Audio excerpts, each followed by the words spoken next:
So today is Tuesday, November 4th, 2025. My name is Ace Wang, and I'm in Blacksburg, Virginia at the Virginia Tech University Libraries. Joining me for a remote oral history interview in his home in Richmond, Virginia, is Danny Robertson. This interview is a part of the Pride Stories Oral History Project with LGBTQ plus alumni from Virginia Tech. Danny, thank you for your willingness to share your story with us. Do I have your consent to record this interview? Yes. Thank you. And just as a reminder, you don't have to answer any questions that you don't want to answer. We can stop, we can take a pause or a break at any time. Just let me know. And you'll have the opportunity to review all of the recordings and materials and make any changes you see fit before the project is made publicly available. Sweet. So let's start with your name, pronouns if you want to share, and where you are from. Yeah. So my name is Danny Robertson. I use he, they pronouns, and I'm from right outside of Richmond, Virginia, in Hanover County. So about 20 minutes north of Richmond, and right near King's Dominion. And tell me a bit about what it was like growing up there. It was interesting. So Hanover County is pretty rural. I went to high school across from a cow farm, if that tells you anything. And so naturally it's a bit more conservative. But generally growing up, I had a lot of friends. I did competitive cheer for 10 years. Played basketball, played softball, went to school in the same county. I've lived in the same house for 20 years. I'm living here right now, actually. And so yeah, I mean, it was interesting. I came out in high school as a lesbian and was one of a few. And so definitely an interesting experience. I didn't come out as trans, but I did cut my hair in high school and started going by Danny with an I.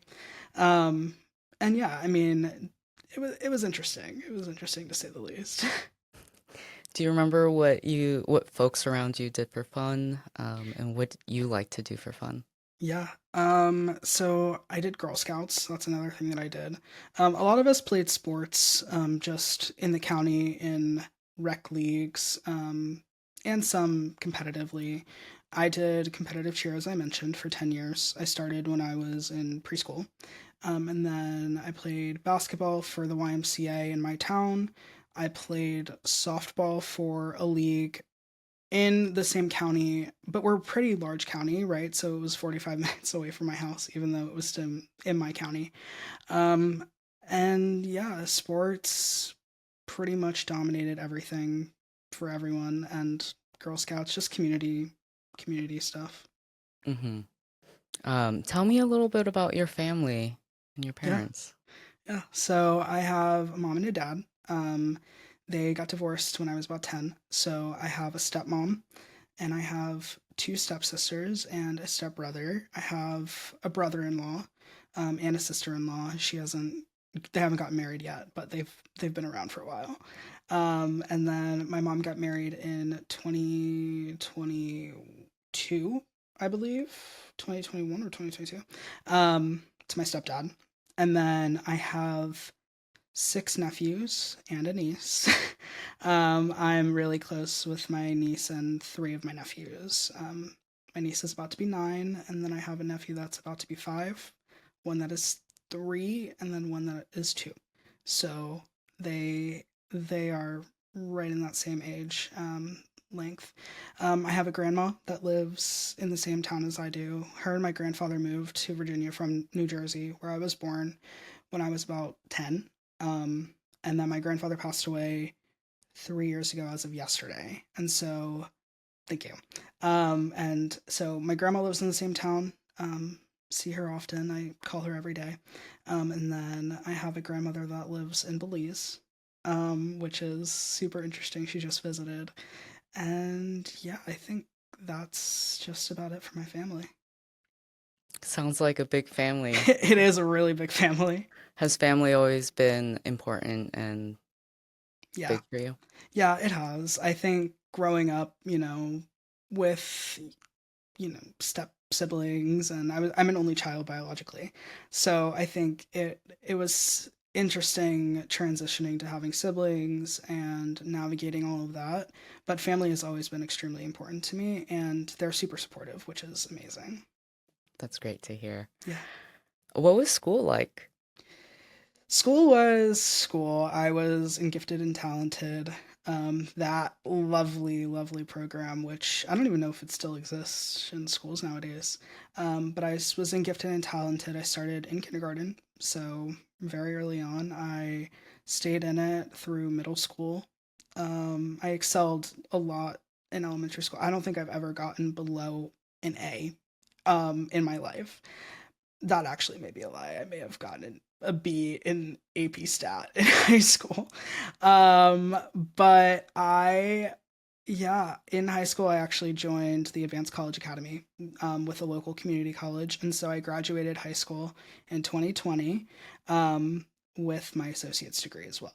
And so school has always been a major focus of my life. I quit sports in order to focus on school in high school, and going to college kind of was never not an option in my opinion, based on just my family dynamics.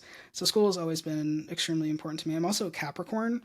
If you know anything about astrology, Capricorns are driven, and so yeah, school has always been a main focus for me. Did you have any mentors or role models or folks that you looked up to in school? So I think in high school, I would say my marketing teacher. I did DECA, which is an international business organization, and I competed regionally, states, and then in international competition once. I think she was really influential in like who I became and why I decided to major in what I majored in, because if I hadn't known marketing, I wouldn't have, taken the path that I did at tech. I think the most of my mentorship though came through tech. I think, Dr. Bang, which I'm sure I will dote on them all this entire interview. I love them. But Dr. Bang is probably my biggest mentor that I've ever had through my what 18, 20 years of schooling.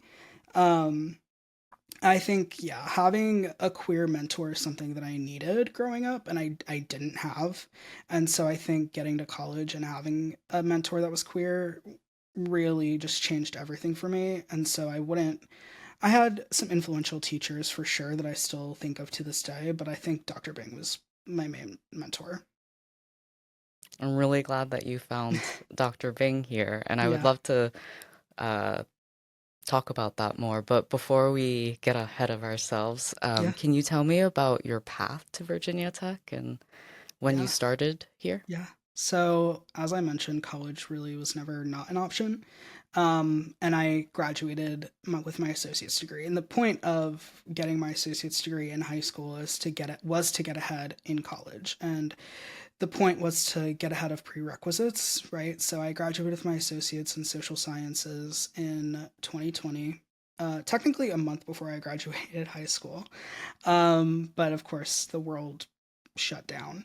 And so before my senior year, we had found out that the main colleges in Virginia that would accept the associate's credits were going to be VCU and George Mason. And so those were the main two schools that I toured. And I applied to both, got into both. Radford, I applied to because they sent me like an application fee waiver. And my sister actually went to my stepsister. I call them, if we talk about my siblings more, I call them sister and brother just because they've been in my life. But she went to Radford for a semester. And so I applied to Radford. And then I I still don't really know why I thought this, but I thought tech would be a reach for me. Again, even though I had great grades, my SAT score was good. Like I always imagined tech to be equivalent to UVA and like oh, like it's hard to get into type vibe. And so I applied to tech just basically to say that I got into tech, and then I applied to Appalachian State in North Carolina in case I wanted to go out of state, but that really was never an option financially. Um, and so I applied to tech, and I had visited previously, didn't not like an official tour, just kind of like drove around, and I was very overwhelmed and disoriented because tech is so big. And then my one of my childhood friends was like, "Hey, I'm going to tour tech. You should come with me." And I was like, "Okay, why not?" Like I applied. So my mom and I drove to tech. We took a day trip because Richmond is only like 3 hours away. We left, I think, at like 4 o'clock in the morning, like really early because those tours start so early. We drove to tech. We sat through the normal, intro stuff. Um, and then I went to the School of Communication, like side panel, and because I had applied with a bachelor's in public relations, that was my declared major. I didn't change it. And for the first time, I met with someone from the School of Comm faculty, and I explained what I wanted to do. Wanted to work in social justice and nonprofits, and I used the term cause marketing, which is an affiliate of regular marketing. And for the first time, they understood like what I wanted to do, and I was like, oh wow, that's the first time any faculty member had ever understood what I wanted to do. And then so after that, we walked around and everyone was just so nice. And I knew nothing of the queer community at Tech. That wasn't something that I looked into. But even though I was still under the impression that, Blacksburg was in Southwest Virginia and was conservative and it would be basically the same as my hometown, I ended up calling the next morning or the next business day, whatever. And I changed my application from early early admission to early decision, so the binding of the two. And I remember I was in biology class and I said, "Hey," to my bio teacher, "I'm going to step outside and make a quick call." And she was like, "What?" Like, this was before they started taking phones away in schools. And so this was in a better era. And I stepped out, called admissions, and had that fixed. And then December of 2019. So that's when I got in. I remember I was on my way to right outside of Asheville, North Carolina, which was like a 6 hour drive. I was with my dad and my stepmom. My great grandmother had passed away a few months before, and we were going for the funeral. And in the car, I got accepted into, I want to say, VCU and App State right before the day that Tech's early decision was coming out. So I was like, okay, great. At least I got into college. Didn't matter where, at least I got into college. And then I remember sitting on the couch of my uncle's house in North Carolina, and I got an email, or I had logged into the portal or something, and it said, congratulations, you got into tech. It was kind of underwhelming. Like you see those videos online of people, and it's like confetti that like shows up, and it was just like a status update like on Hokey Spa, like nothing like crazy. But I remember I got in, and it was great. We celebrated. I was with all of my family because we were there for the funeral. But yeah, I got in 2019, and then graduated high school May June 2020, and then started in August of 2020, my first year. Congrats on getting into colleges, Thanks, and thanks. sorry that it was an underwhelming experience. It's okay. The other acceptances were cool. They did send me, like, once I accepted, I remember getting, and I'm pretty sure I still have it on my Instagram highlights. I remember getting a box that had, like, a ton of, like, swag and, like, pictures of the Hokey Bird. And I was like, oh, that's cool. And, like, they actually sent me, like, an official letter, but maybe they were just trying to save paper, which I appreciate that. Like, save the paper. Yeah. Now, 2020 is an odd time to be starting school. Yeah. Can you tell me about your first year at Tech and what it was like to adjust to coming to college here? Yeah, it was interesting. So I ended up finding my roommate on TikTok, actually. I really wanted a roommate that was accepting of the queer community, even though I wasn't really seeking a queer community. So I had posted a TikTok, and I wish I still had it to this day because it would be such a fun artifact. But I had posted a thing like, "Hey, get to know me, whatever." And I was like, "Hey, I want to hang up this flag," and it's like the typical frat boy flag, like the just a regular like quote unquote like American flag, but Virginia Tech. And I said the only stipulation is that I get to hang this up. And so I met my roommate through TikTok, And funny story, when I went to go decorate my dorm, I pulled that flag out and it was like less than an 8 by 10 picture. Like it wasn't like a massive flag like I thought it was. I from that point on, I decided to read the sizes of things because it was very underwhelming. But I wanted to live in a suite my freshman year because I wanted to be bougie and have my own bathroom, and I didn't want to use community bathrooms. So we ended up living at Cochrane Hall, which is the athletes' hall, but we were not athletes. No one in our suite were athletes, actually. So I lived with technically 7 other girls, and then our RA lived with us.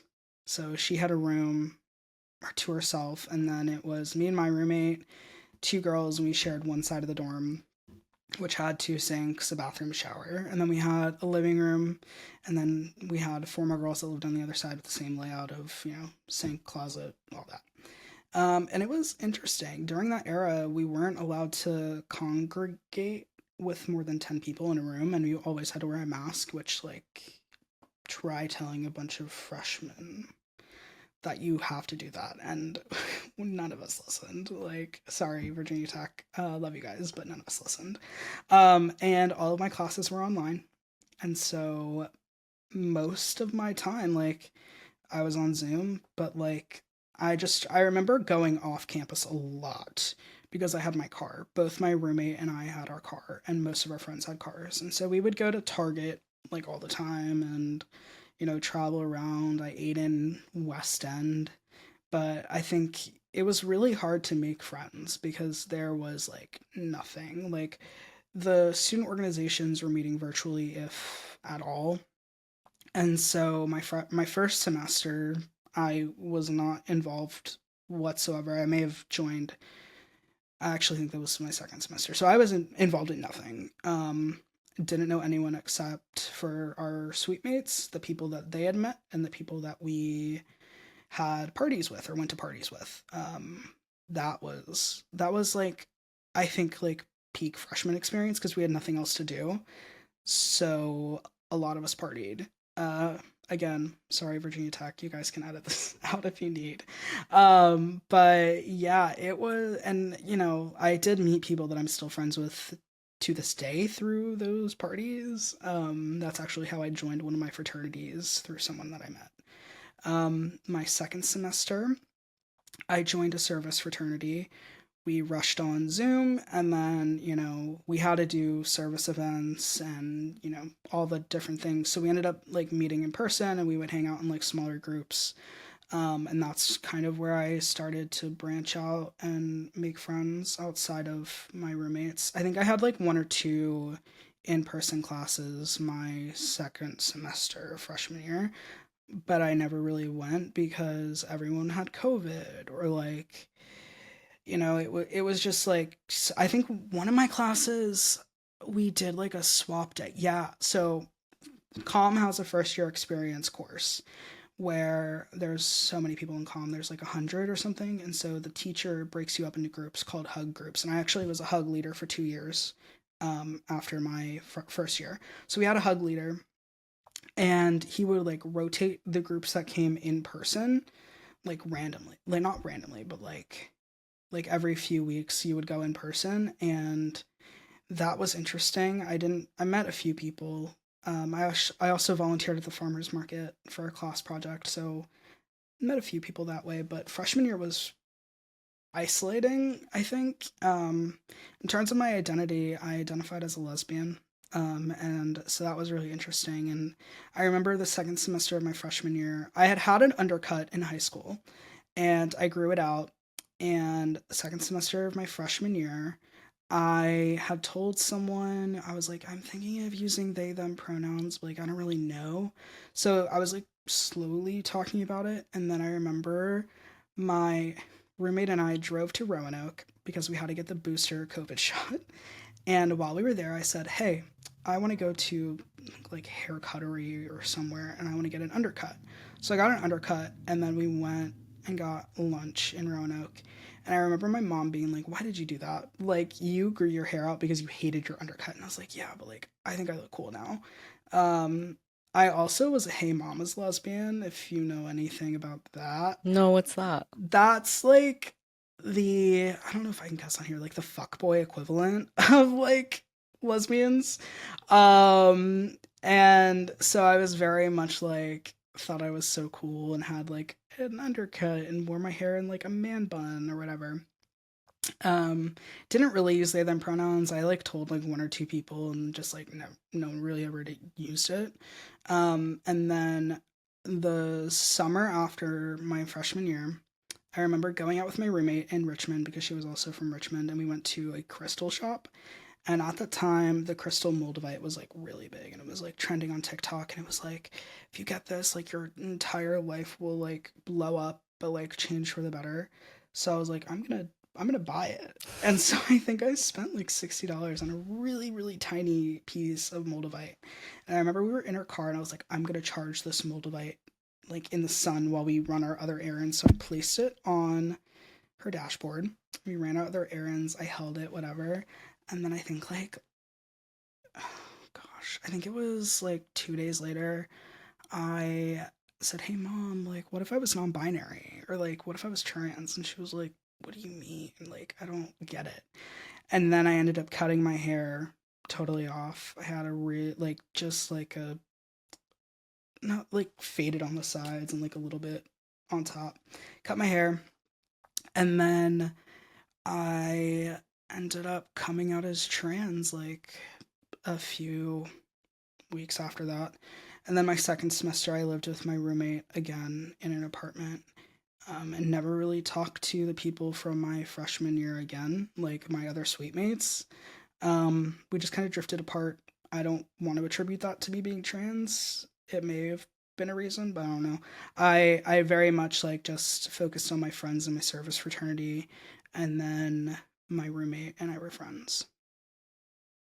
Yeah, that sounds really tough to be making friends your first year when everything is Yeah, virtual. yeah. It Um, was it was interesting.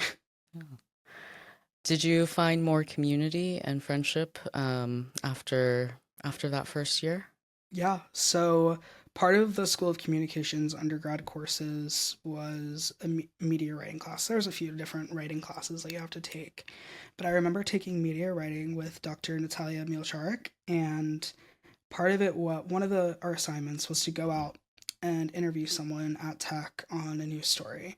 And so I decided to interview, specifically, it was supposed to interview Hokie Pride. So the original LGBTQ student organization, interview them about the impact of COVID and student programming and student involvement. And Dr. Bing, the director of the Pride Center, ended up coming to that as well and also being interviewed. And I remember I didn't know where Squire Student Center was because I'm pretty sure it was closed freshman year. We just like never went. And so I remember driving downtown and parking and not knowing where Squires was, using my Google Maps to find Squires. And then I didn't know where the Pride Center was. I knew like the number of it. And so I walked up to the Pride Center, and I was sitting on one of the couches. Again, knew no one, didn't know what people looked like. So I'm waiting there, and Dr. Bing comes in, and the president and I think vice president of Hokie Pride at the time, they were sitting there, and they were like, "Yeah, we don't know where he is." And I'm like, "Hey, are you guys looking for me?" And they were like, "Oh yeah." And so we sat down and we had a lovely, lovely interview and just talked about the impact of COVID on student well being and just, programming and all that. And I believe at the end, I had made a comment to Dr. Bing. I was like, "Hey, like I'm in communications." Like at that point, I had already had an internship with a PR agency, and I was still working for them at the time. But I was kind of looking to like transition out. And again, I had come out as trans, and so I said, "Hey, Dr. Bing, like if you ever need communications help with the Pride Center, like let me know. I'm happy to help you." And then we had talked about how I was going through the process of my legal name change and legally transitioning, and I was having a hard time figuring out all of the documents. Also, that semester, I created a website for one of my classes, and it was called US Trans Resources. And essentially, what I did is I looked at all of the laws in all 50 states in the United States and created PDFs for all of them because every state has a different process of changing your name. And so I compiled everything by state and put it into PDFs and put it on a website. And so I was familiar with like the process, but I was having a hard time figuring out how to do it.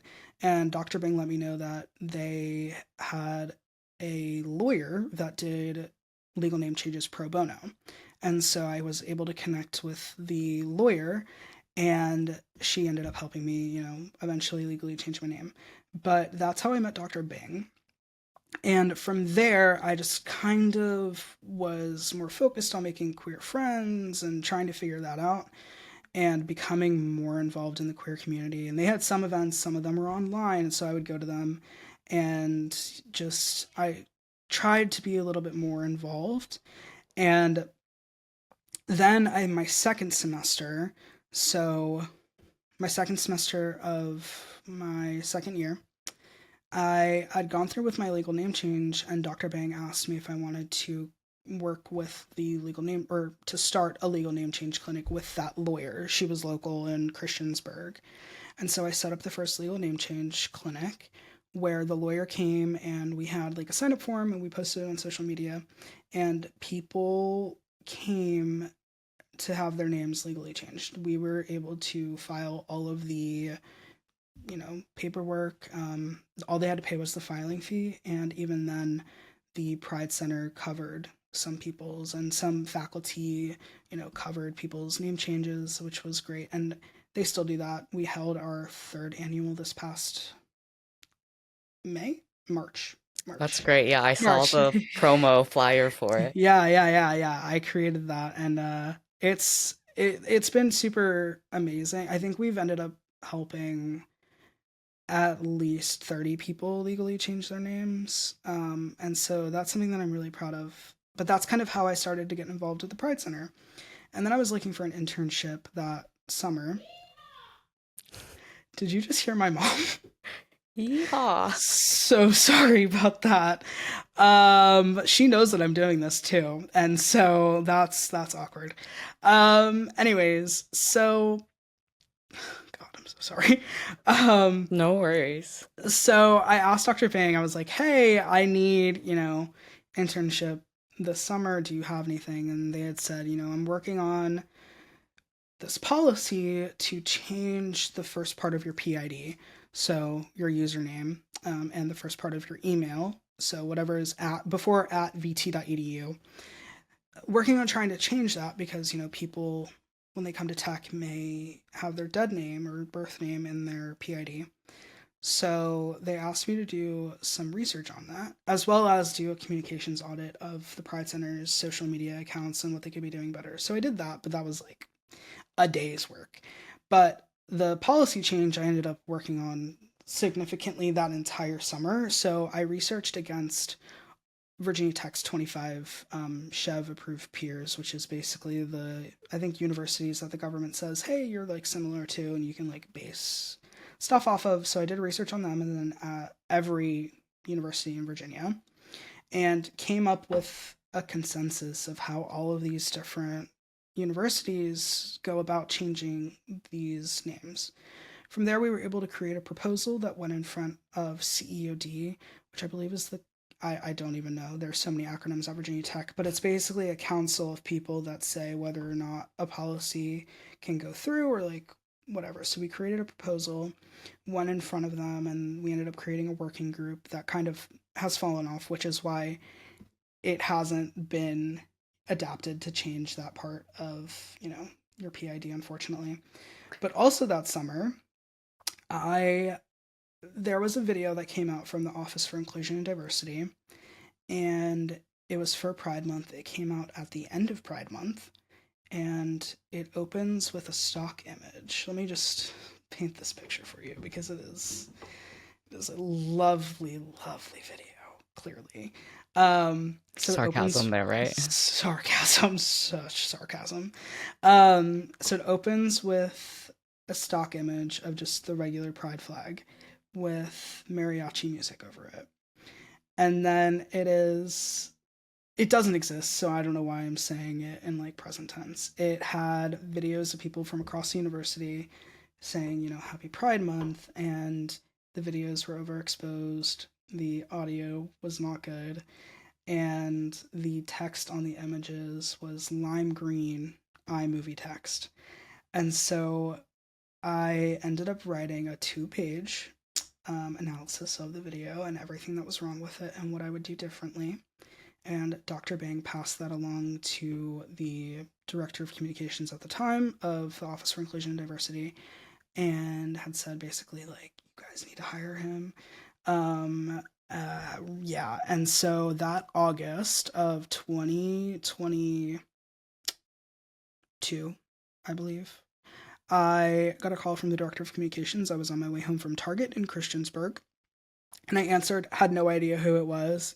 And she basically was like, "Hey, do you want a job?" And I was like, "Would love a job, actually." A few weeks later, we had one of our annual events, and I remember getting the access to the social media accounts like the day before the event, and just kind of got thrown in to covering the events. And then a few weeks after that, she ended up leaving, and I was kind of alone and had all of these social media accounts and was basically just told run with it.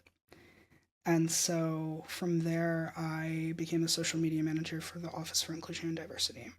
So I don't remember what the original question was, but that's kind of how I got involved with the Pride Center. Yeah, the question was how you made community, and it sounds like it was through a lot of Yes. projects and collaborations and involvement. Yes, absolutely. And then I will also add, so the spring of my freshman year, um, Delta Lambda Phi was founded at Virginia Tech, which is a fraternity for gay, bisexual, trans, and progressive men. And so at the time, I identified as a lesbian. So I couldn't join the organization. But the summer that I came out as trans, one of the friends that I had met my freshman year was like, "You need to join this fraternity." And, there's politics with fraternities and like your active membership. And I had already joined the service fraternity, so I couldn't join DLP, Delta Lambda Phi, that fall semester, and so I ended up go rushing my second semester of my second year, and I was a part of the beta class, so the second class of the fraternity, and yeah, that is where I made my best friends. I have a matching tattoo with one of my brothers. Um, that's, I think, where a lot of my community came from outside of like professional work. I became close with all of the directors and assistant directors of the cultural and community centers, people that I worked with at the university. But I think, the real community that I found was 100% through Delta Lambda Phi. And you're still involved with that community, right? I am. So I'm their chapter advisor. So I graduated when I graduated undergrad in 2023, I ended up going alumni because I was working for the university and I didn't want there to be like any conflict of interest and continuing to be an active brother. And I became their chapter counselor last fall. So basically, I help the chapter make sure that they're meeting all of their obligations from Virginia Tech and also from the national organization. And yeah, I just, make sure that they keep afloat and that they're doing what they're supposed to be doing. But I will always be a brother of DLP. Like, I genuinely considered for a minute there at it like tattooing the Greek letters on me with my brothers that I became friends with. We ended up not doing that, and instead one of my brothers and I, we got a matching tattoo of the drill field. Oh, that's lovely. Yeah, yeah. Um, do you have any memorable experiences that you would love to share about some of that time with those community members, brothers? Yeah. So I think one of the biggest things that I loved my when I started was, they still do this, so I don't know why I'm saying this in past tense.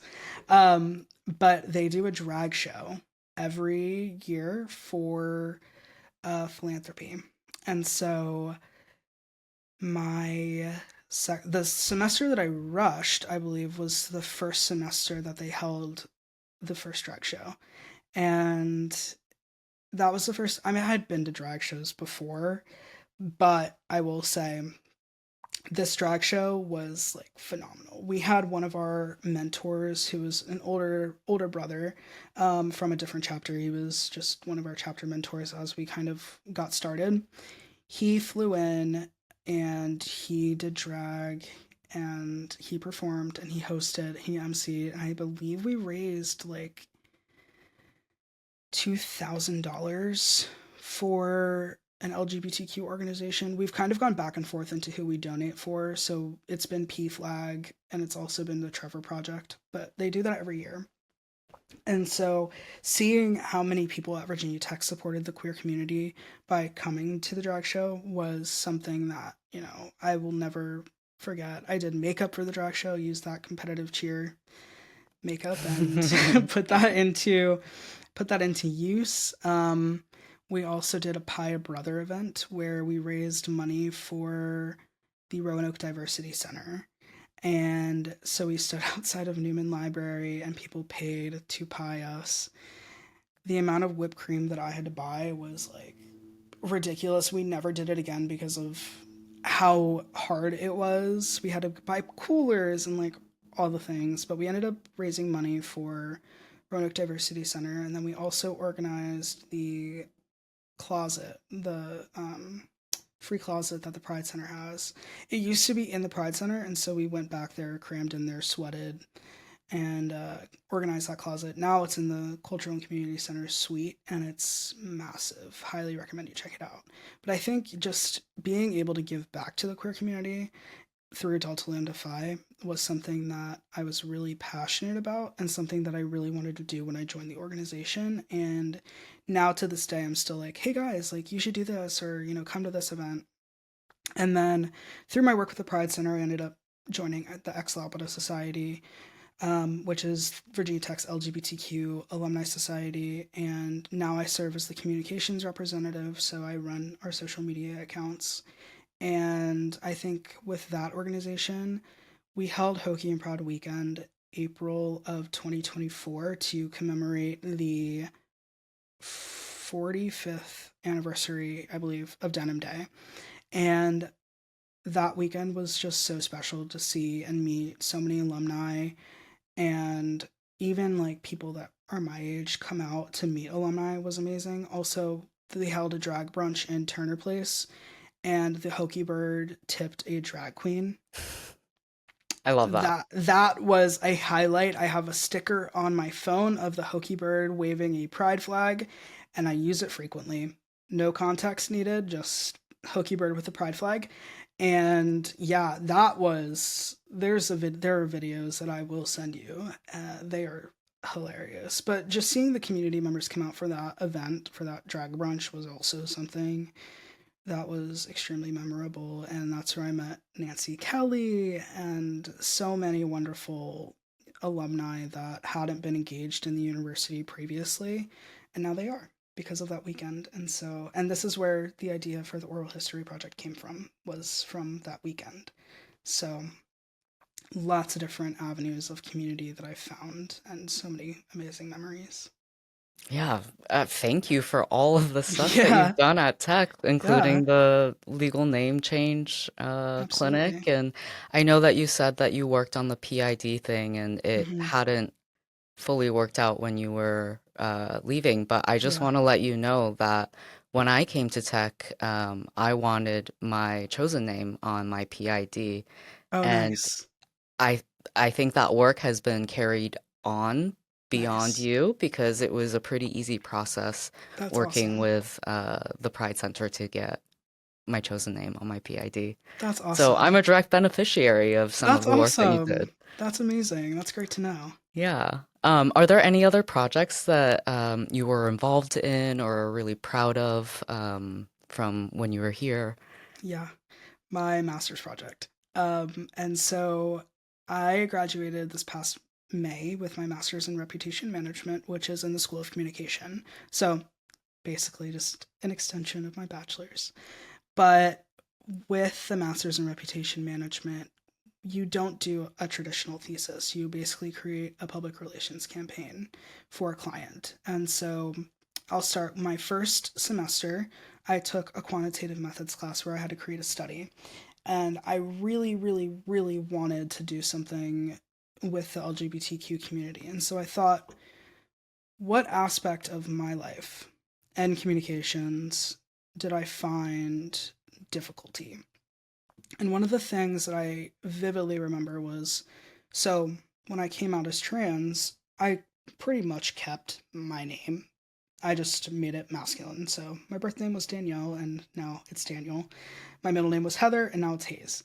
And so I had to change all of my social media accounts to reflect that, and also, pronouns. I think they had put pronouns on maybe Facebook at the time, and now obviously you can put them in your Instagram bio.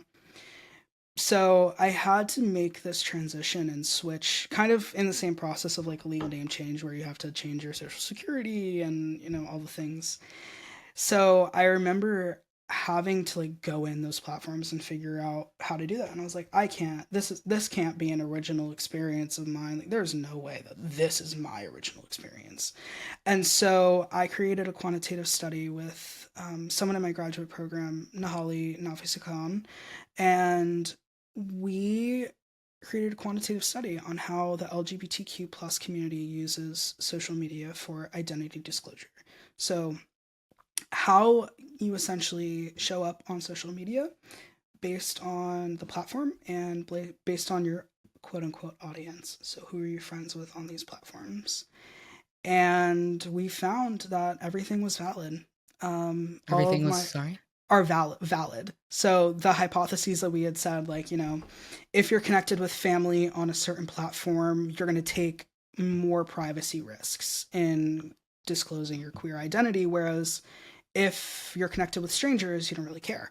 So you're going to be a little bit more out, or like if you're connected with friends, like you're going to be a little bit more out. So there's different avenues of like, blocking people, adding pronouns, changing your name, changing your gender identity on all of these different platforms. And so we found out that all of our hypotheses were valid. And so we took this study, carried it into our second semester of grad school. We did an independent study where we broadened it. And I sent the study to over 500 university LGBTQ plus centers. And we just broadened the search to make it, we had submitted it to a conference, which we didn't get accepted, but that was the plan, was to go big with it. And so we expanded it to over 500 universities. Everything was still true. And even more so, like the first study was only Virginia Tech's audience. And so broadening it made it more abundantly clear that this was something that the queer community needed and used. And so I took that research, and in collaboration with the Pride Center, I created my master's campaign. And so I used all of my data to create an educational campaign for the Pride Center. It was called Out Online, and we used the data to educate the Virginia Tech community on how to implement these various features. So how do you block people on Instagram? How do you add and change your pronouns on LinkedIn? How do you change your gender identity and name on Facebook? So it covered Instagram, Facebook, LinkedIn, and TikTok were the main platforms. And with that, I created an 88-page digital guidebook overviewing all of the processes, step-by-step instructions on how you implement all these different affordances. We then held during Pride Week an event in the Black Cultural Center where I went over what the guidebook was and how to use it. And then I also created a social media campaign where I did some photography with students and some faculty and overlaid it with the percentages of people that, implement whatever platform or implement whatever feature on whatever platform related to my study. So it had that, research backing. And then we rolled out a digital campaign, and that was my master's thesis, was a public relations campaign on how the LGBTQ community uses social media affordances for identity disclosure, which is a lot of jargon. But it was also supposed to be in collaboration with the Office for Inclusion and Diversity. So it was supposed to go on the Pride Center's social media accounts, and on Instagram, you can collaborate with different accounts. It was supposed to be in collaboration with the Office for Inclusion and Diversity and then Lapide. And I say the Office for Inclusion and Diversity at the time it was dissolved, they had changed the name to Office for Inclusive Strategy and Excellence. So I was a part of that entire reorg, but I just call it OID because that's kind of what I knew it as. So we were supposed to collaborate with that, and the campaign went out during Pride Week, which is always the first week of April. And the week before the campaign was supposed to go out, and the week before Pride Week, the Board of Visitors voted to dissolve the Office for Inclusive Strategy and Excellence. And so quickly had to pivot and say, can I even do this campaign? Because we can deal with it not going on the office's social media, and we can deal with it not going on the website, but we weren't sure what would happen to the Pride Center. And so I quickly had to figure it out and say, I put my sweat, blood, and tears into this campaign. I really, really, really need it to go out. I could have just created some campaign and said, hey, this is what I would have done if I could have, but I said no. I'm stubborn, and I said I was going to do it. And so my committee was amazing, and they were behind me 110%. Part of my proposal was we live in a political state right now where, these programs are at risk and these communities are at risk. And so I knew going into this that was a possibility that something could happen. And then, January 2025 happened. And then, everything just the fallout, it was more than I think we imagined. And so I quickly put together a plan to still post this, to still go forward with the campaign.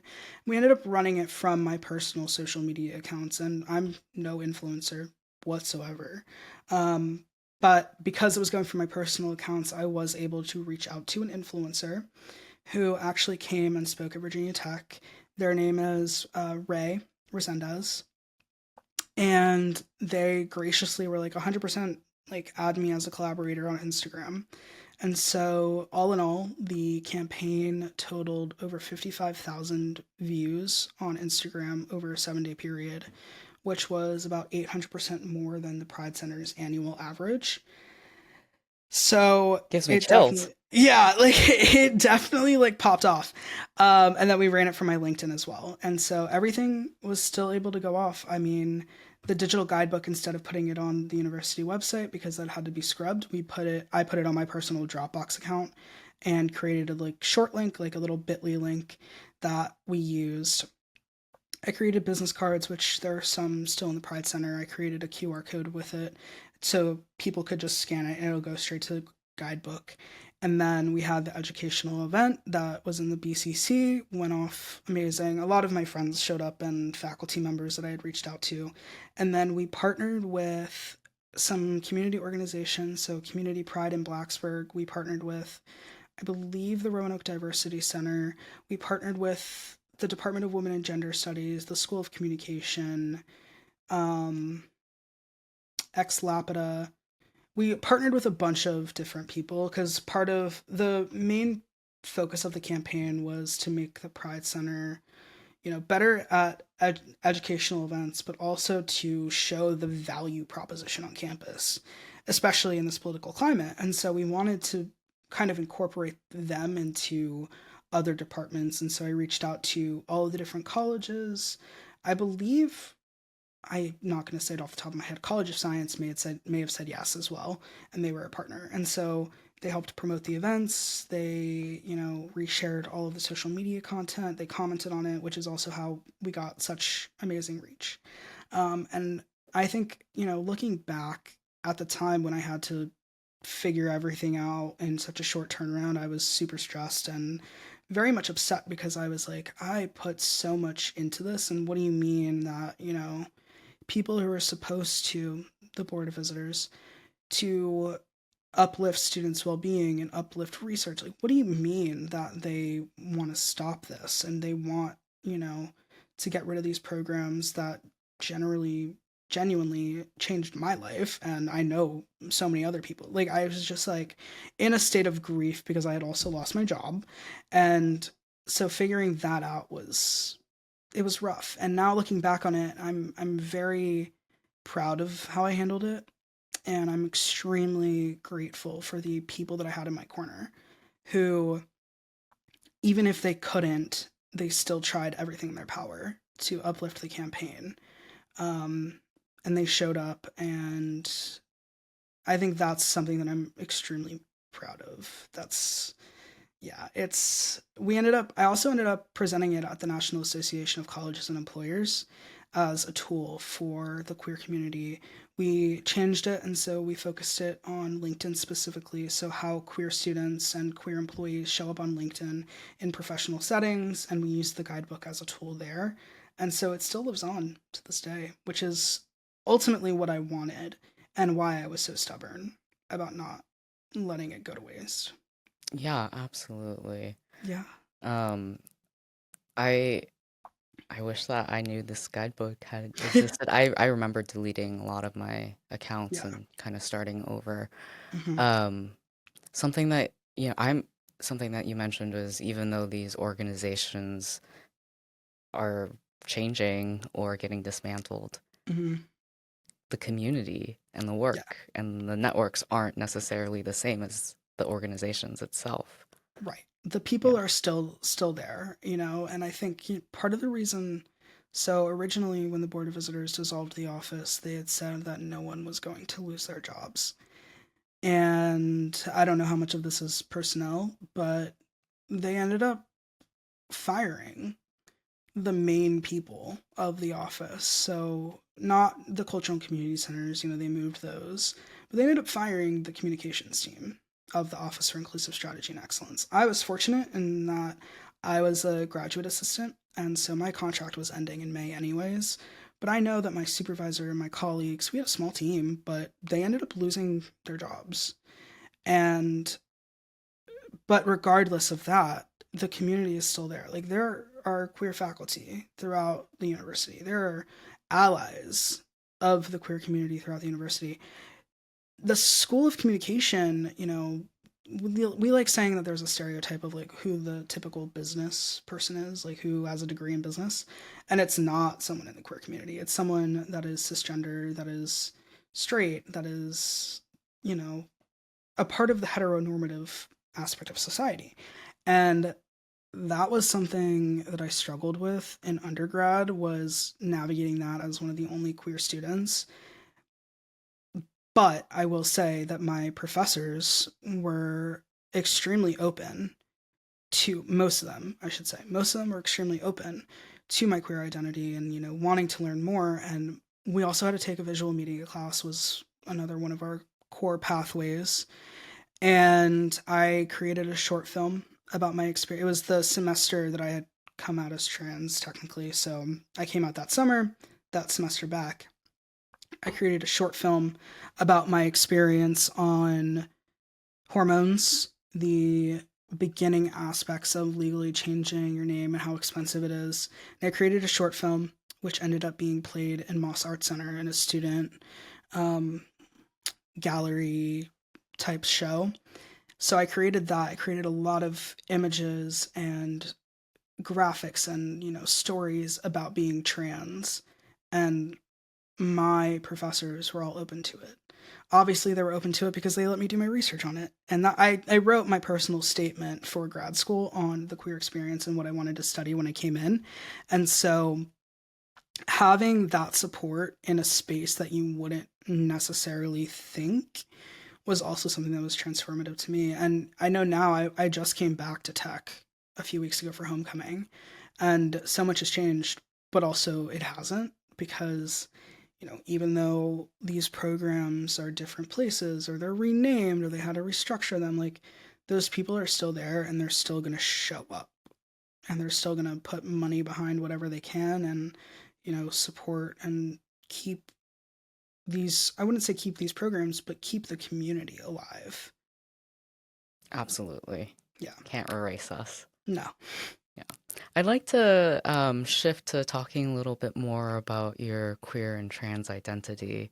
Yeah. Can you tell me a bit about your experience first realizing or coming out as a lesbian and then as a trans man? Yeah. So I'll tell the story of how I came out because it's really funny. My mom tells it all the time. So, my sophomore year of high school, I was 15, and I was a good aspect of where I grew up is also very religious. So I was a part of the popular girls, and I was going to church, and I was just trying to like be a part of that community. And but at the same time, I wasn't in the same classes as them because I was doing this dual college program. So it was a weird, shift. I'd always been friends with queer people. I remember in middle school, two of my best friends dated, and they were bisexual or lesbian, and I would always hang out with them. Like, so I was always surrounded by the queer community. And I remember in 2015 when same-sex marriage was legalized, I was in my geometry class and I was sitting at a back table, and the news had come out and we weren't supposed to be on our phones, but we all found out. And I remember like the day that happened, I'm pretty sure. Or something along the lines of like the news about that. And so I had always felt a little bit different growing up in the way that like I was anytime that I said I had a crush on a boy, it was ended up being like a gay man. Like that, I mean, I don't really understand how that happened, but so I tried really hard to fit in, but I never really was like obsessed with boys. And I remember my sophomore year of high school was when Orange is the New Black came out on Netflix. It was when Netflix like first started. And I didn't have my license yet. I may have had I think I had my learner's permit for sure. So I was still taking the bus to school. So I remember standing in my kitchen. We have a coffee bar, and you can see like we have an open layout. So there's the living room and the TV, and I had Orange is the New Black playing. And my mom and I were standing there, and my mom, was going through something with one of her boyfriends at the time. And she had said, sometimes I wish I were a lesbian. And I was like, this is my opportunity. And I didn't even think that because it just came out of my mouth. I was like, yeah, same. My mom was like, I like boys too much. I was kidding. And I go, oh, I wasn't kidding. And I ran out the door, didn't say anything, ran out the door, got on the bus, went to school.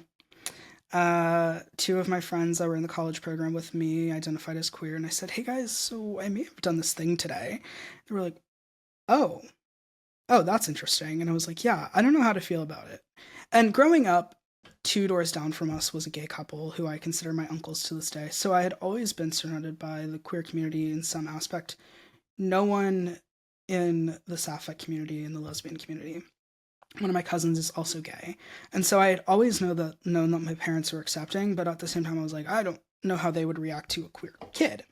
And so I was in, I think, study hall at the end of the day, and my mom had texted me. My mom works from home, and so my mom was like, hey, I'm coming to pick you up, and we're going to Starbucks. And I was like, fuck, okay.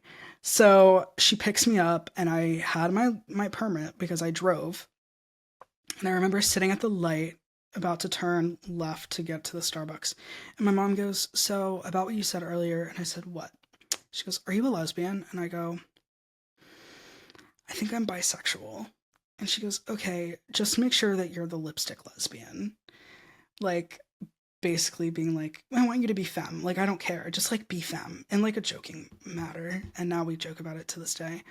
So that's how I came out to my mom, and like I ended up having like a girlfriend, and I didn't want to tell my dad and my stepmom because at the time, and they still are, they were going to church and they were religious, and I 100% didn't know how they would react. And I'm covered in tattoos. You can't see them now, but I got my first tattoo at 15, and I got a semicolon on my wrist, and this was when minors could get tattoos with parental consent. I don't think they do that anymore. So my mom had signed off on it, and I had hid it from my dad for months. I was just wearing bracelets up my wrist, and I remember we were at a Mexican restaurant. It was me, him, and my stepmom, and we were about to go see one of the new Medea movies. And we're sitting there, and I had my hands out, and my dad saw the tattoo, and he lost it on me. He was like, what is that? Blah, blah, blah, blah. Just like lost it, like went off on me. I was crying in a Mexican restaurant, which is not the first. That was not the first and only time that that happened. That has happened so many times after that, which is just ironic. But these women were like, "Are you okay?" And I was like, "Yeah, like I'm fine." So we drive over to the movie theater, and I go, "Dad, I need to tell you something, but I don't want my stepmom to hear." They weren't married at the time. And my stepmom was like, "Whatever you can say to him, you can say to me." And I was like, "I like girls." And I'm like, I'm sobbing. And they look at each other and they go, "Yeah, we know." Like, say something to shock us. And I was like, "What do you mean you know?" They're like, "We've known since you were like 13." And I'm like, "So you didn't want to tell me? You could have saved me so much time." But yeah, they didn't care. And so that's how I came out as a lesbian. I don't remember how my siblings found out. I'll have to text my sister and ask her because now I'm intrigued. So that's how I came out as a quote unquote bisexual. I ended up just being a lesbian and never talked to men again. Um, and then when I came out as trans, I had been hinting to my mom, like, "Hey, what if I was non binary?" And she was like, "I don't really know what that is. Like, I don't get it." And I was like, "Okay." And there had been some conversations about it around my grandparents because I would go to their house every week, at least once a week, to eat for dinner. And I remember at the time there was someone that I was friends with my freshman year who was visiting like 45 minutes away and I wanted to see her. So I was planning to go pick her up and, plans changed, whatever. And I remember I drove around my hometown and I was on the phone with my grandma and my grandma goes, "You're always going to be a girl no matter what, right?" And I was like, fighting, like, I don't really know how to navigate this. And I remember my mom had gotten me a North Face Pride hoodie because I still call it my comfort hoodie to this day, and I think I ended up getting rid of it, which I'm upset about still. Don't know why I did that. But I remember going home and putting my hood up and just crying. And I call my mom and I go, "Mom," she goes, "What's wrong? What's wrong?" And I go, "I'm a boy." "Oh, what?" That's random. And I was like, "Yeah, like grandma, said whatever, and that's why like this happened, but like I felt like this for a while." And she's like, "Okay." She's like, "That's okay. Like I don't really know what to say about that." They ended up going to dinner with my grandparents, and my mom told my grandma, and my grandma cried because she didn't realize how upset that it made me, and was like, "I'm okay with it. Like I don't understand it." Shocked my grandfather didn't have a heart attack, but he was fine with it. It took them a really long time to get my pronouns right though, and my name right. And then I remember I ended up going to pick up my friend at the time, and then on the drive home I called my stepmom and I was like, "Hey, like I'm a boy." She's like, "Oh, okay." Um, didn't really like have a reaction that I thought she would. And then I waited a few days and I called my dad. And my dad was a part of this nomad era where he didn't have a cell phone for like the longest time until I forced him to. So I had to call him on his house phone. And I go, "Dad, I'm a boy." And he yelled at me. Like it was like opposite reaction. Like he like lost it on me. And then I remember posting on like Snapchat and I was like, "Hey guys, I just came out as a boy." My friends were like, "What the I'm like, "What?" Like, happy for you, like, support it, but like, you could have texted us. Like, we didn't want to find out from your private Snapchat story. And I remember that's how my best friend found out because she had like texted me after and she was like, "Hey, so like about your story." And I was like, "Yeah, LOL, call me Danny now." And I use he, him pronouns. And so then from there, I was like, I want to start testosterone, which is another lovely story. So my doctor is in Richmond, but of course Blacksburg is 3 hours away. So we were doing virtual appointments, had to get labs done. I went to a place in Christiansburg and they ended up losing my blood. Don't know how that happened. Still don't know where it went. But eventually I started hormones and my doctor had said, "Look up a video online on how to do it." I said, "Okay."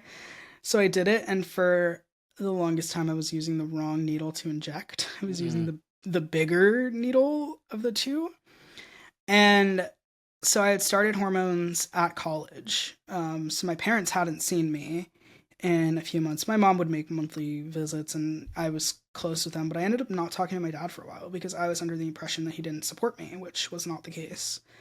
He's actually probably the biggest supporter. He uses my government name now, Daniel. And I have to be like, "Dad, don't do that. Like, I get you're trying to support me, but like, that's weird. Just call me Danny." Like, I appreciate it. But he was like, oh, like, I thought it was like affirming for you. And I was like, yeah, but you make it sound like you're like mad at me when you call me by my government name. Like, no one calls me that. Like, what? So I had to tell him to stop doing that. And now he just calls me son or like whatever. But that's kind of how I came out as trans, and most people, accepted it. I mean, people that I went to high school with, no, I wasn't really friends with them to begin with after I graduated with. But now I don't talk to anyone that I went to high school with because I want to say that it's distance, but part of me also feels like it's because I'm trans. My childhood best friend, I don't talk to anymore because of my identity and difference of opinions on things, and I had to, pick what was right for me. But my family was shockingly supportive. I knew they would be supportive when I came out as a lesbian, and I didn't really know how they would react to when I came out as trans. And at that point, I was like, well, I live on my own. I have jobs. Like, I'll figure out financial support if I need it. Like, if I need to cut my family off, like, I will. I ended up not having to do that. I live at home now with my parents. Like, fortunately, I'm able to do that. And I know that there are so many people that can't. Um, and then, coming out to professors that I had was weird. And most of the time though, like the professors that I had my freshman year, I didn't have again, except for one professor who I worked with who would always misgender me in front of very large groups of people. I'm Um, sorry. Thank you. And I ended up not telling anyone about that until like I was in grad school, and they were like, why didn't you say something? And I was like, well, because I thought I didn't know what would happen. And also, like, I was working for them, and like, I didn't realize that the entire department would support me. So that was interesting. And I didn't really come out to I came out to my classmates. I think it's pretty obvious when you make a video about how to give yourself a hormone shot, and you're wearing a binder. I think it's pretty obvious at that point. But once I started passing, I didn't really come out to people that much because I also was able to change all my names on Canvas, and so no one really knew.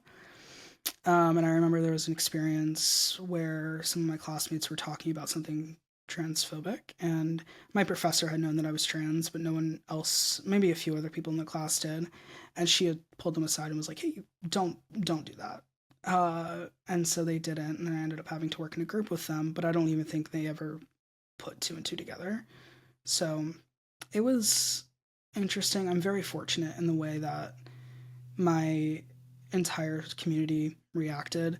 I ended up doing a podcast sometime after I graduated. It's called Science Versus. It's on all streaming platforms. And I had mentioned, they had asked me like a similar question of like how my family found out or reacted.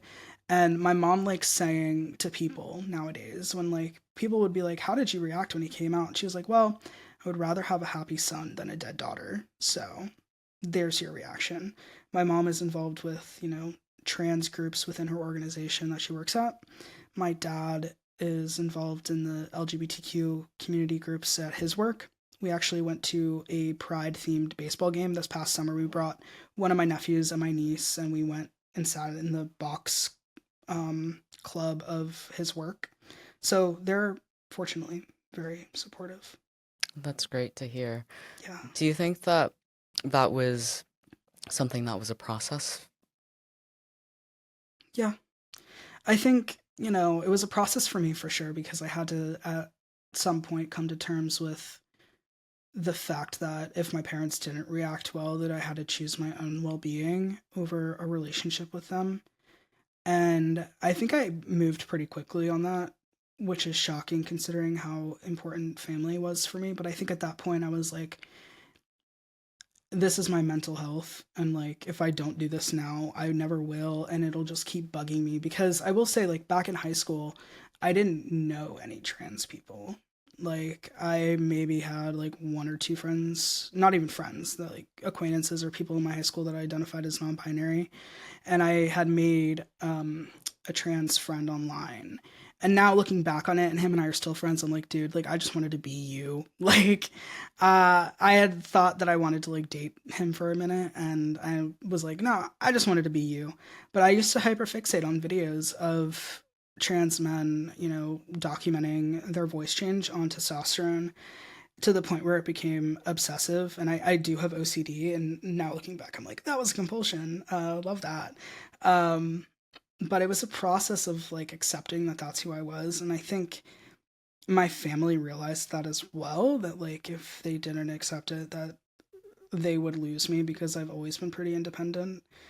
But I think they did it more silently. Like they didn't want to upset me. And so I think it was definitely a process. And, I make every year around my grandfather's death anniversary, I think about this. He was like in his 80s when he passed away, and so he had a difficult time, because he didn't see me very often. I was at school, so he never really saw the changes, and he would still misgender me, but he tried, and he would be so happy whenever he got it right. And I remember a few weeks before he passed away, we had gone to dinner, and I was using the restroom, and I was in the men's restroom, and he had come in, and I could hear him breathing because he had oxygen. And I go, Grandpa? And it was just us in there. Like, this would have been, like, so weird if other people were in there. And he just laughs. He goes, haha, I knew you would be in there. And then we took a bathroom selfie in the mirror, and I post that every year on his anniversary.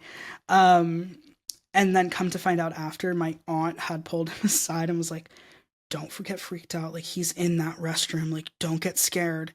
So he knew before going in that I would be in there. But I think, he also, when he was in the hospital right before he passed away, I had come home from school for like a week or so while he was in the hospital, and then had gone back, and then he had passed away while I was at school. But he was telling the nurses, like, this is my grandson, like, he goes to tech. And I think, right before he passed, like, was when he really like got a hang of it. And I wish that, we had a little bit more time to, he could see me, but I know that he's up there. And I know that he sees me. And my grandma, for her birthday a few years ago, I got her um, a book about Pride, where it talks about all the different communities, and it's like not like a cartoon, like an illustrative book that I got from like a Richmond is pretty queer, so I went to like a local store and got it for her. And I have a picture of her reading it in her chair, and she's like learning about non-binary people, and she's like trying to figure that out. And I'm like, no, grandma, like they them, like, it's funny when she like talks about my non-binary friends, and they use they them pronouns, but she uses he him, and I'm like, well, that's a better than what the other pronouns would be, so like thanks. But like it is they them, and so she corrects it, and she's gotten a hang of it, especially when I talk about my best friend. That's super sweet. The Yeah. photo that you were able to have with your Yeah. grandpa and your Yeah. mom or your grandma learning about Yeah. otters and bears and non-binary folks. Right. Yeah, yeah. And my grandmother that lives in Belize, she hadn't come back to the States until this past summer. So I hadn't seen her since I came out either, because I came out in 2021, and the last time she was here was 2019. And so obviously she lives in another country, so we can't text like normally. And so I messaged her on Facebook, and I said, "Hey, Babu," that's what we call her. "By the way, like I'm trans." And she goes, "Oh, okay, like I'm happy for you." And I had been on hormones for a while at that time, and she's very much like not against Western medicine, but like very much like into like herbs and stuff like that. And she started sending me a bunch of research articles on foods that can boost your testosterone. And I just had to be like, thank you for sending that. That's not how this works. Like, I will keep taking my testosterone. And so then she started, whenever she posts this like ostrich clay thing that apparently I made when I was a child. And the original post has like my granddaughter like in the caption. And when she shares it on Facebook, she says like, my grandson made this. And so while she was here, she got to experience that. Um, and she misgendered me a few times, but she always corrected it. Always, always, always. And so that was interesting coming out to her as well with that digital space. And I don't know what her process was going through it, because we didn't talk we don't talk that often at all. Like she might send me articles on Facebook or, random reels on Facebook Messenger, but like that's the extent of it. So I don't know what her process was like. But when she came, she was all for it. So yeah. Yeah, that's great to hear that you have a very supportive family. Yeah. I'm I very want fortunate. I want to ask if chosen family is important for you and what chosen family means for you. Yeah.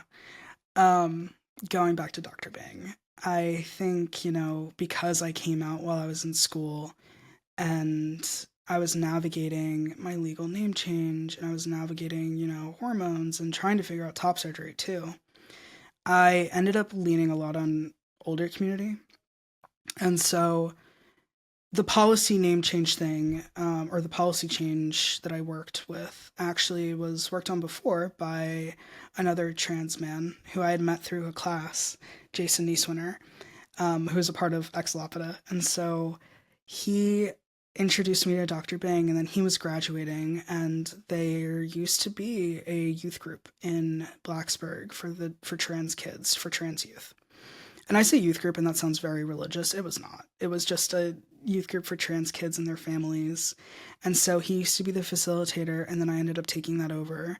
And we met for months up until the election. So Montgomery County is election based for their school board, and we met up until that election. And there are reasons why that we unfortunately had to stop meeting, and I want to keep that, confidential for the kids' sakes. But, he introduced me to, parents and, those kids, I was having a hard time finding a top surgeon, and one of the parents were like, "Hey, this is who we went to, like you should go." And that ended up being my top surgeon, right? And so those moms are still in my corner. When I would see them downtown or like at stores, they would always ask me how it was going. And then the people that I worked with in the Office for Inclusive Strategy and Excellence, I had gone through an experience where, it was my first place of workplace harassment, and they helped me navigate that. Um, and I still consider them like family to this day. And Dr. Bang, I consider a parent. Like, I had told them after I graduated, I was like, "Can I send you like a Father's Day gift or something?" And they were like, "Sure." Like, I don't know. But their wife also, they call themselves like my parents. So like when I just accepted a job offer a few weeks ago, and the first person that I texted was Dr. Bang, and I had said, whatever, like whatever. They forgot to text me back, and then I had, texted their wife something on Instagram, and then they were talking about me, and they remembered that they didn't text me back, and they sent back, "Your mother and I were just talking about you, and I realized I didn't text you back. Congratulations!" And I was like, "Thank you." And then the other directors and assistant directors of the cultural and community centers, I also consider family. The assistant director of the Apita Plus Center is someone that I'm very close with. Would always give me little Taylor Swift gifts whenever I saw her. And when I came back for homecoming a few weeks ago, I realized I didn't tell anyone that I was coming, except for like a few people, because I was up in the air about whether or not I would. And I showed up and I had to work. And so I was going to sit in the CCC suite in Squires, and I walked in and I saw that her office door was open. So I walk in and I go, "Hey." She was sitting there, like feet up, like throwing like a ball or something. She goes, "Hey." And then it didn't recognize that it was me. And then she recognized it was me and almost fell back in her chair and screamed and like ran up and hugged me. And everyone came out of their offices like, "What just happened?" And they were like, "Oh, hey, like it's good to see you." And everyone's hugging me. And then they ended up giving me a lot of swag from the Apita Plus Center. I wish I could show you.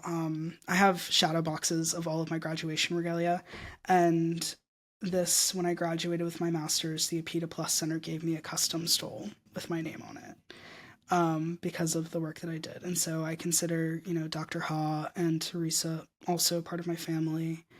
My best friends from DLP.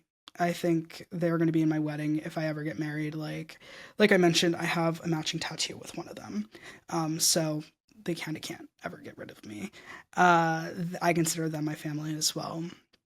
And I'm close with their family, and That's I think chosen family has always been really important to me, and wherever I decide to move, I'm not going to be staying in Richmond forever. The goal was actually to move to Philadelphia after I graduated, and that ended up not happening. And so I'm hoping to eventually move there.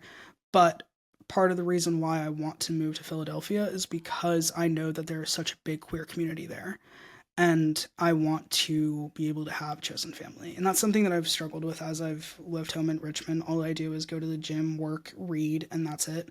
And I don't have friends here because I don't talk to anyone I went to high school with. And so I'm trying to find a queer community here and to create that chosen family for myself, because as much as I love my family, like, they just don't get things sometimes. Like, they don't get the experience that I have. Their mindset is, oh, you pass as like a cis man. And yes, while I do, and I'm grateful for that to an extent in this day and age, like, I don't want to hide my queer identity. Like, I want to be able to have access to healthcare. Like, they don't understand that aspect, and I want to be able to be in spaces where I don't have to worry about what people think. And so that's something that I've struggled with after graduation, is finding that chosen family, because it was so easy in college, because Virginia Tech has so many resources and there are so many allies in the community. My advisor for my grad school project, I consider her family. Like, Dr. Bing was on my committee, and another professor who I don't believe works at the university anymore was also, on there. And I consider all of them to be a part of my chosen family, whether or not they're a part of the queer community or not. Thank you. Yeah, and Yeah. I'm so glad to hear you got so much love when you Yeah. came back and had a lot of family around here. Yeah.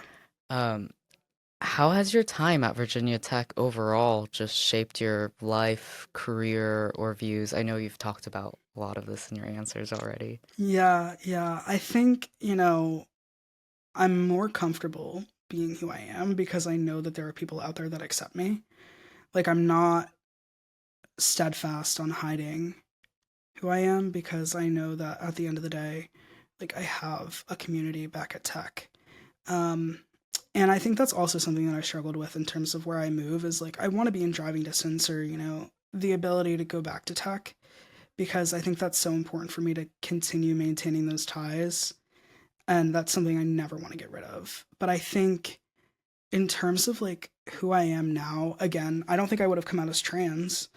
I think it would have taken me a really long time if I didn't go to Tech, and if I didn't have that freedom from where I could prosper. Even though my freshman year was COVID, I found a sense of independence, and I found friends that were accepting of the queer community, and I felt safe coming out as trans, right? So I think that was a really big aspect. And now, navigating where I want to work, during my academic courses, I was able to, a lot of our work was case studies, and so looking at organizations and looking at PR crises and reputation management and all of that. And so I did a lot of research on potential organizations that I wanted to work for, and figured out what I value in a company, and that helped me in my job search. And also networking, just the amount of alumni that I had met through Virginia Tech. I think there's something that's to be said about reaching out to Virginia Tech alumni when you're looking for a job or wanting to network, because they're always willing to help you. And I think to another extent of that is finding Virginia Tech alumni that are accepting of the queer community is also important. Because for me, I didn't want to hide who I was, because my queer and trans identity coincides with my identity at Virginia Tech, right? So if I'm coming out to someone and I'm like, or if I'm talking to a Virginia Tech alumni and they ask what I was involved in, like, I'm going to be straight up honest and be like, I used to work for the DEI office. I was involved in the Pride Center. Like, this is my master's campaign with the Pride Center. Like, I'm not hiding any of that, because I'm not, because I'm proud of it, but also because I think it's important.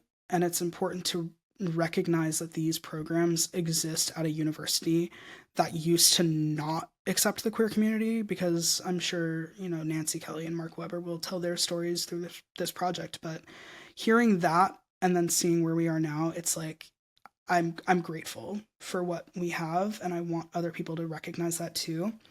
And you know, as part of Ex Opera Society, we used to do regional events. And so 2 years, no, last fall, we went to Richmond Pride and we had a booth. And the amount of people that came up that were like, oh my God, like, I'm a Virginia Tech alumni. How did I not know you guys exist? Like, what do you mean that there are programs now that support the queer community? Like, that would have been so beneficial for me. That is something that, I've taken, and like, I'm going to a networking event on Friday. I found on Instagram there's an LGBTQ networking event in Richmond, and I'm like, oh my gosh, I'm going to go to that. And I'm like, do I wear Virginia Tech? I'm like, do I wear a Virginia Tech pin, or do I wear a Virginia Tech hoodie? Like, what do I do? Like, I want to show that I'm like from Virginia Tech. So I think that's, shaped a lot of who I've become, and, those projects that I did, it made me realize what organizations to look for, what resources are out there to find queer affirming organizations. And, you know, my last semester at Tech, I took a health communications course as part of my grad school um, courses, and I learned a lot about healthcare, which is something that I've always been interested in and have always wanted to go to in some degree. But learning the ins and outs of health communication campaigns and all of that, and then bringing in a queer lens of the state of gender affirming care in America and my experience with gender affirming care, because it hasn't, as much as my coming out process has been, amazing and positive for my family, medically, like, that's another story. Like, I think I saw a statistic the other day that said over 50% of trans people avoid going to doctors in fear of, mistreatment. And that's true for me. I hate going to the doctors, and I hate finding new doctors that are supportive of the queer community. And so I don't even remember where I was going with that. Um, yeah, I don't remember where I was going with that thought. Um, I relate though. yeah, I go 2.5 hours for my gender affirming care. So right, yeah. exactly. Oh, health communication. So what I did was I looked at all of the different hospitals in Philadelphia because that's where I wanted to move, and I conducted an analysis on their gender affirming care programs. And I was able to see what I thought was good in Philadelphia, and I ended up, coming to a conclusion of like, this hospital is better than another. And I was able to bring that into interviews and say, I've done research on this, like, I'm committed, whatever. And the job that I just accepted is in healthcare. And I think that's something that Virginia Tech shaped me. And I talked about my queer identity in these interviews because, as much as DEI is, going to wherever and organizations because of politics, like, I want to work for an organization that still upholds that and will still support me and will still have programs to support me. And so I'm very fortunate now to be working for an organization that does. And I currently work for an organization that does, like, I'm a part time contractor and they're supportive as well. But like, that was something that I carried with me from Virginia Tech in my academic experience. And also, my unfortunate experience with workplace harassment at Tech, I, took that and I said, I now know what to look for and how that can impact me and helps me become a better employee and a better leader. Um, yeah. Can you tell me a little bit more about, we talked a little bit about passing, Mhm. as well as visibility and not wanting to hide Right. parts of yourself. Can you tell me about the experience of sort of medically transitioning, or Yeah. how it feels to pass or not pass?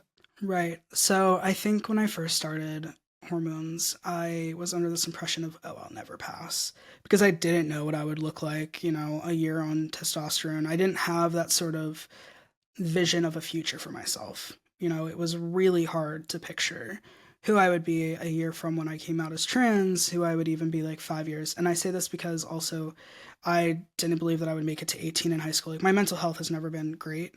And so I never had this like forward vision. And so when I started testosterone, I was under this impression of, oh, I'll never pass. Oh, like, anytime I enter a male space, like, they'll be able to know, and then I always have to fear for my safety. And so once I started transitioning, something switched in my brain, and I said, I have to be hyper masculine in order to pass.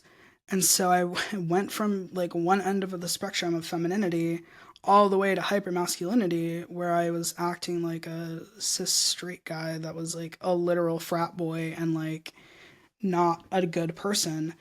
And that was really difficult to kind of unravel because I had this, everyone's like against toxic masculinity, and I am as well.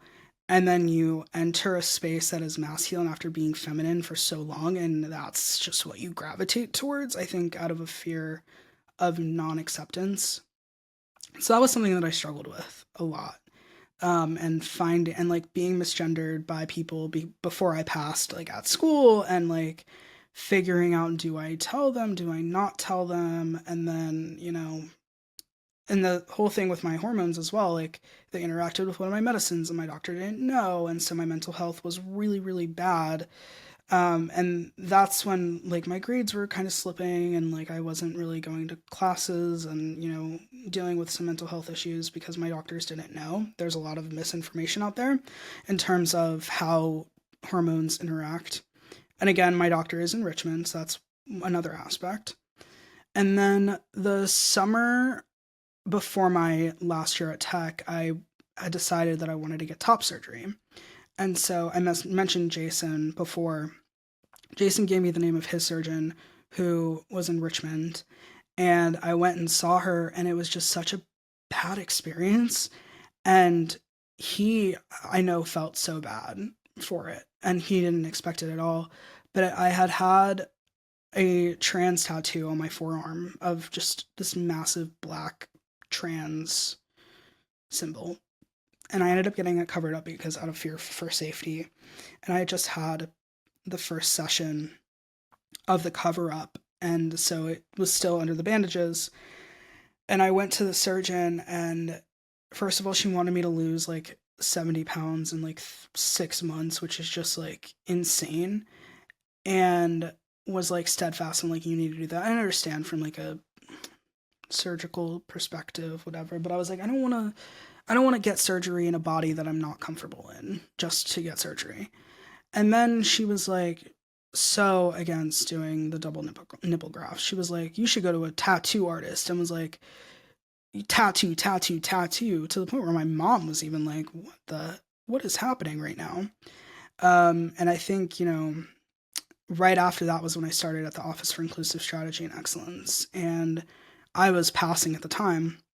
And entering spaces like that, I'm very cognizant of what performative support means for people that aren't directly impacted by DEI. And so I had come out as trans to my supervisor at the time, and she had asked me, "Have you had any medical procedure? Like, have you medically transitioned?" Like, it was like really out of pocket questions.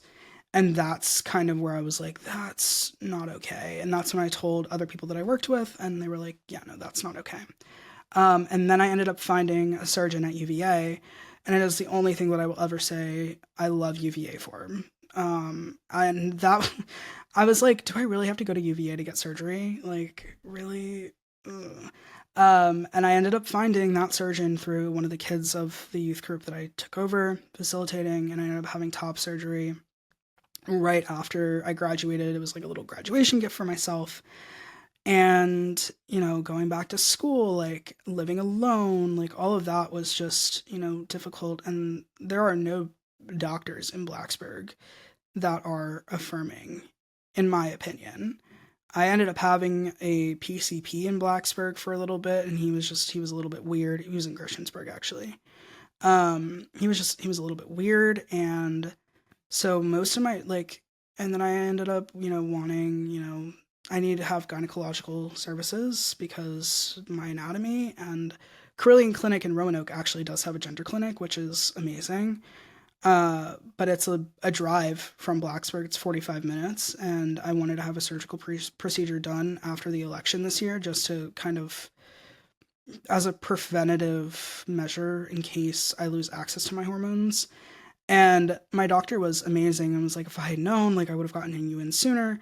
But I would have had to have the surgery in Lexington, which is an hour and a half drive from Blacksburg.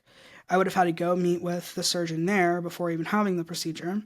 And then they wanted to do the procedure like right around my master's campaign in April, and then my defense, and then graduation, and I just couldn't do it. And also I was living alone, and like, well, yeah, my friends 100% would have taken care of me. Like it's a big procedure, and so I couldn't get that care. But I'm grateful that my doctor and also my therapist, I'm big into therapy. I have two therapists, like see them every week. Like the virtual appointments, I don't know how we existed without them before COVID.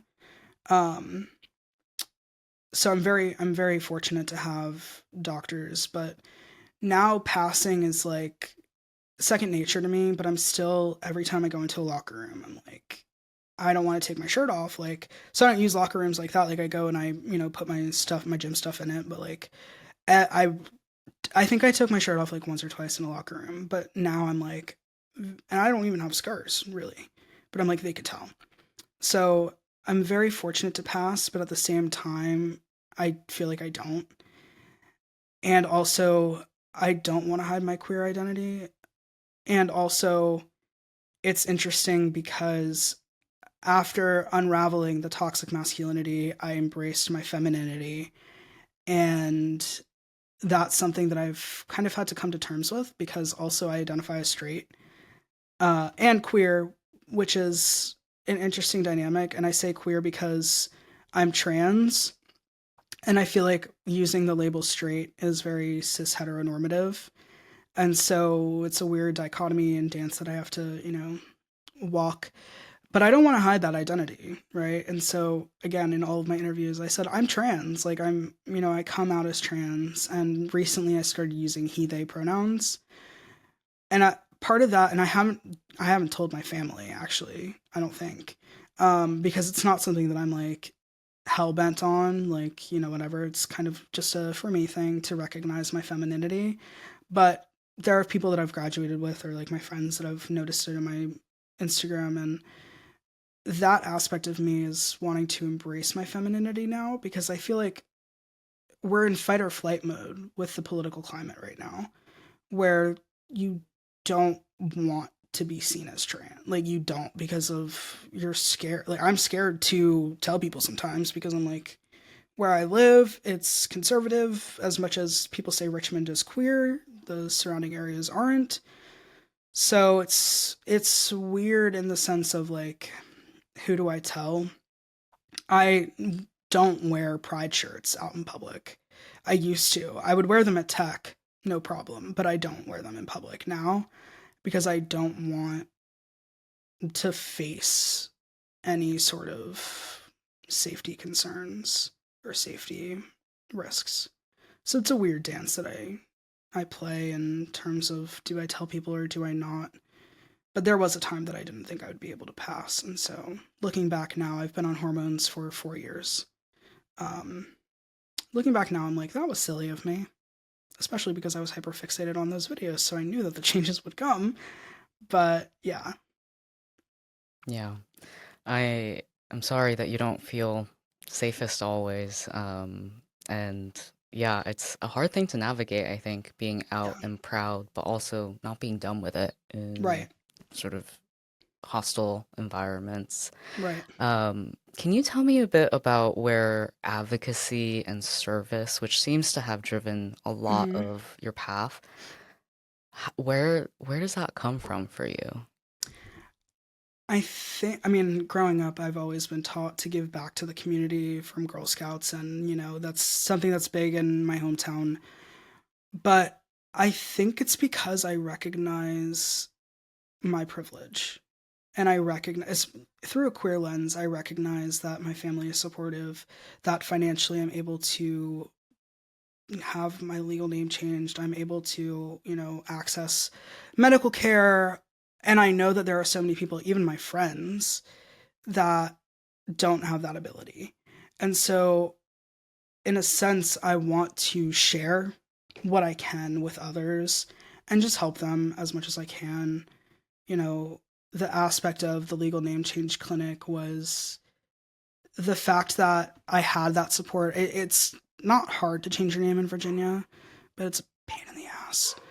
And having Oneida, which is the name of the lawyer that we used, um, help me through that process was amazing. she accidentally filed my legal name change through Richmond, and we had to wait for that to be denied before she could file it through the correct county. And seeing just that experience, and that was really difficult for me because I was like, because there are states that they will deny your request to legally change your name. In California, you have to pay $500 to change your name.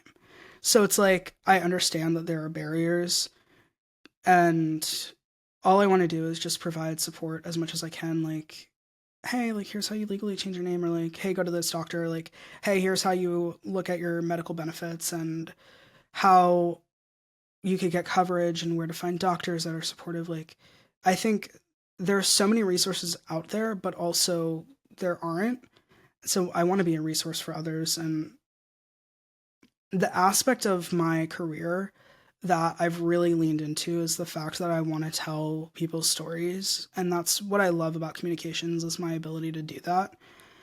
And when I joined the Office for Inclusive Strategy and Excellence and OID, that's really what I leaned in on. Was we have so many programs and there are so many students that don't know about these programs, or whose stories aren't being shared, who are doing amazing things for the community.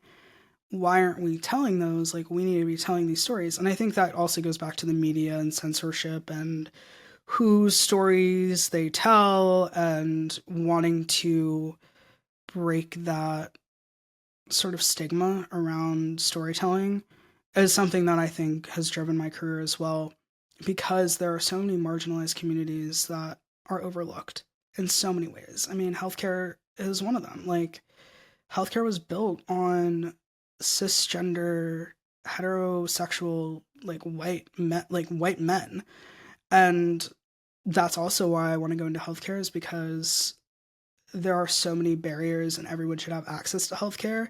And the fact that that doesn't exist is beyond me.